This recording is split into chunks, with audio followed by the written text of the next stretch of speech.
The air bites shrewdly.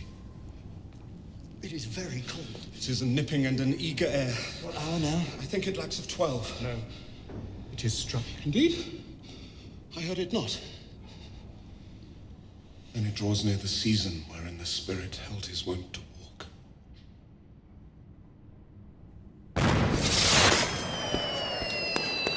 What does this mean, my lord? The king doth wake tonight and takes his rouse. Keeps wassail and the swaggering upspring reels. And as he drains his draughts of Rhenish down, the kettle drum and trumpet thus bray out. The triumph of his pledge. To the custom. Aye, thou readest. But to my mind, though I am native here, and to the manner born, it is a custom more honoured in the breach than the observance. Look, my lord, it comes! Angels and ministers of grace defend us. Be thou a spirit of health or goblin damned. Bring with thee airs from heaven or blasts from hell. Be thy intents wicked or charitable, thou comest in such a questionable shape. And I will speak to thee. I'll call thee Hamlet. King. Father. Royal Dane. Oh, answer me. Let me not burst in ignorance, but tell why thy canonized bones, acid in death, have burst their cerements. Why the sepulchre wherein we saw thee quietly interred hath oped his ponderous and marble jaws to cast thee up again. What may this mean? For thou, dead corpse, again in complete steel, revisits thus the glimpses of the moon, making night hideous, and we fools of nature so horridly to shake our disposition with thoughts beyond the reaches of our souls. Say, why is this? Wherefore? What should we do? Beckons you to go away with it, as if it's some impartment it desires you alone. It waves you to a more removed ground, but do not go with it. No, by no means. You will not speak, why then I'll follow it. Do not, my lord. Why? What should be the fear? I do not set my life at a pin's fee. And for my soul, what can it do to that, being a thing immortal as itself? It waves me forth again, I'll follow it. What if it tempt you toward the flood, my lord? Or to the dreadful summit of the cliff, that beetles o'er his base into the sea, and there assume some other horrible form, which might deprive your sovereignty of reason and draw you into madness? It waves me still. Go on, I'll follow thee! Shall not go, my lord! Off your hands! Be ruled, you shall not go! My fate cries out, and makes its petty artery in this body as hardy as the Nemean lion's nerve. Still am I called? Unhand me, gentlemen!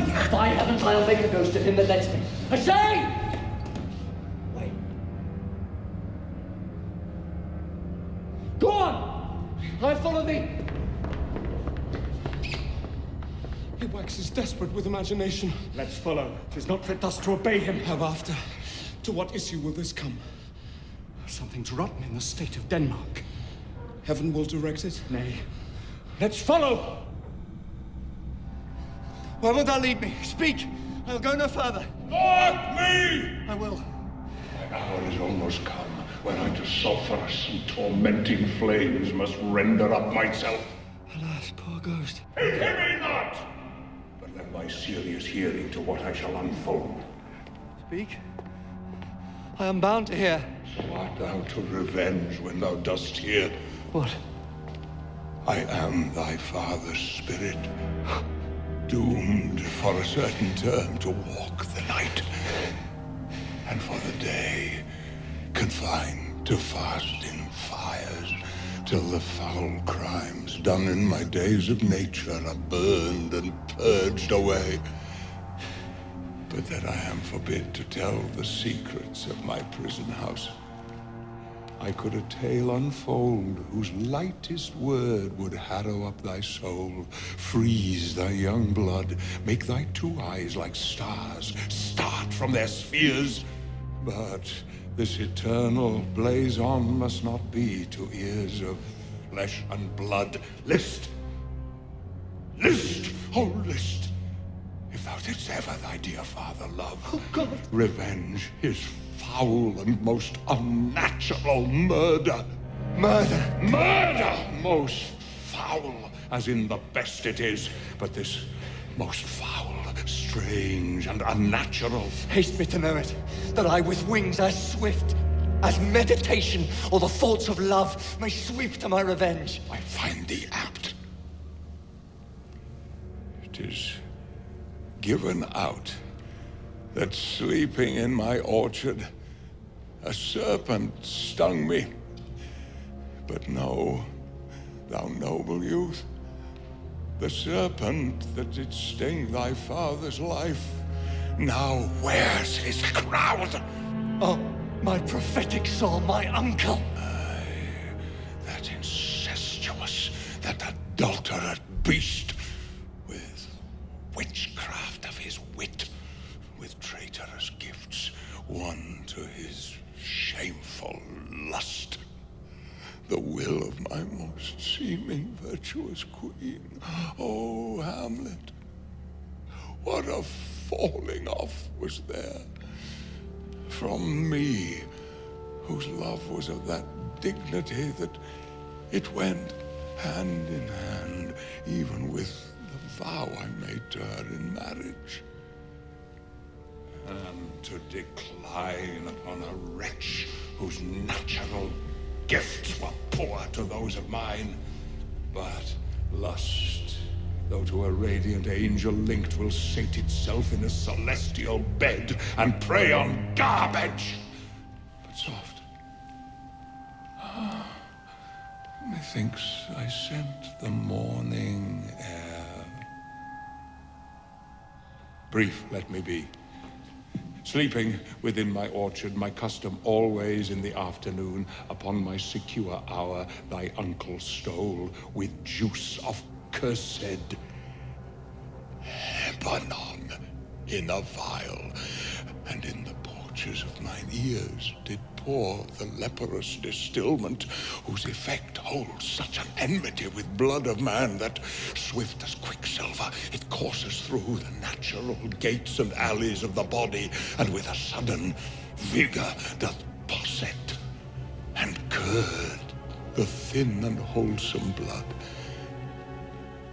So did it mine, and a most instant teta barked about, most lazar-like with vile and loathsome crust, all my smooth body. Thus was I, sleeping by a brother's hand of life, of crown and queen at once dispatched. Horrible.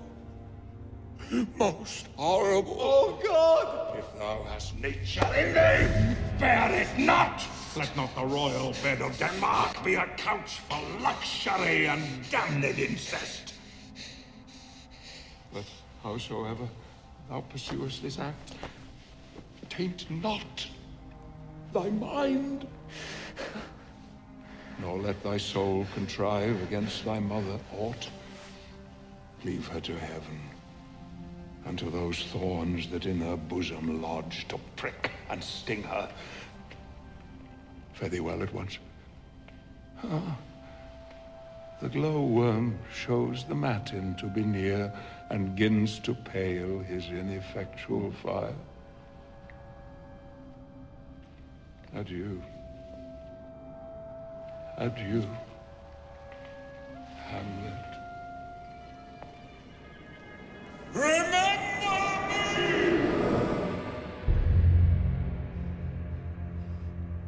Oh, you host of heaven.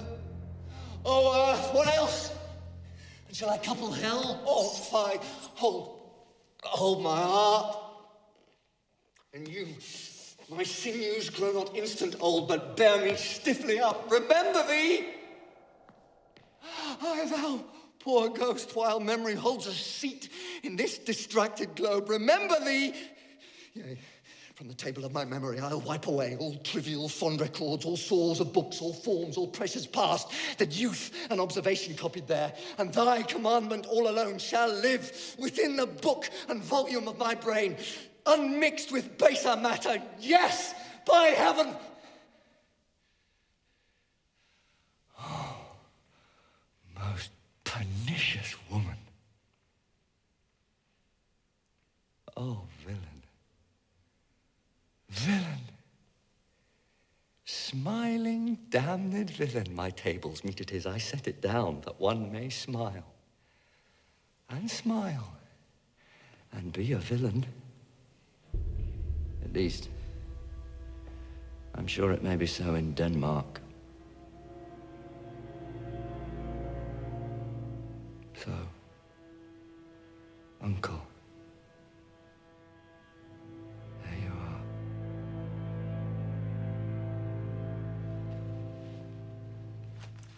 Now to my word. It is adieu, adieu, remember me. I have sworn. So be it. Hello, ho, ho, my lord! Hello, ho, boy! Come, bird, come! Oh, it's my lord! What news, my lord? Oh, wonderful. Good, my lord, tell it. No, you'll reveal it. Nor I, my lord, by heaven, nor I, my lord. How say you then? Would heart of man once think it? But you'll be secret? Aye, by heaven, my lord. There's there a villain dwelling in all Denmark. But he's an arrant knave. Then he's no ghost come from the grave to tell us this? Why, right, you're in the right. And so, without more circumstance at all, I hold it fit that we shake hands and part. You, as your business and desire shall point you, for every man has business and desires. Such as it is for mine own poor part. Look you, I'll go pray. These are but wild and whirling words, my lord. I'm sorry they offend you. Heartily, yes, faith, heartily. There is no offence, my lord. Yes. By St. Patrick, but there is, Horatio. And much offence too, touching this vision here. It is an honest ghost. That let me tell you, for your desire to know what is between us, or master it as you may. And now, good friends, as you are friends, scholars and soldiers, give me one poor request. What is, my lord, we will. Never make known what you have seen tonight. My lord, we will not. Nay, but swear it. In faith, my lord. Not I, nor I, my lord, in faith. Upon my sword. We've sworn, my lord, already. Indeed, upon my sword, indeed. Boy, say'st thou so? Art thou there, truthfully? Come on. Do you hear this fellow in the cellarage? Consent to swear. Post the oath, my lord. Never to speak of this thing you have seen. Swear by my sword. Swear! Et ubique! Then we'll shift our ground. Come hither, gentlemen, and lay your hands again upon my sword. Never to speak of this that you have heard. Swear by my sword. Oh, dread! Oh! Canst work in the earth so fast, a worthy pioneer. Once more remove, good friends. Oh, day and night. But this is wondrous strange. And therefore, as a stranger, give it welcome. There are more things in heaven and earth, Horatio, than are dreamt of in our philosophy. But come, here as before, never, so help you mercy, how strange or odd soe'er I bear myself, as I perchance hereafter shall think meet to put an antic disposition on, that you, at such time seeing me, never shall with arms encumbered thus, or this head shake, or by pronouncing of some doubtful phrase, as well, we know, or we could, and if we would, or such ambiguous giving out to note that you know aught of me. This not to do. So, grace and mercy at your most need. Help you swear! Yes! We swear! Yes! The turbid spirit.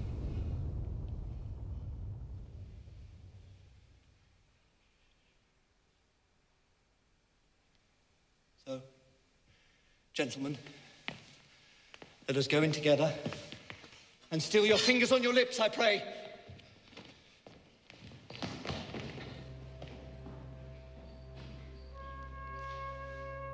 Time is out of joint. Oh, cursed spite.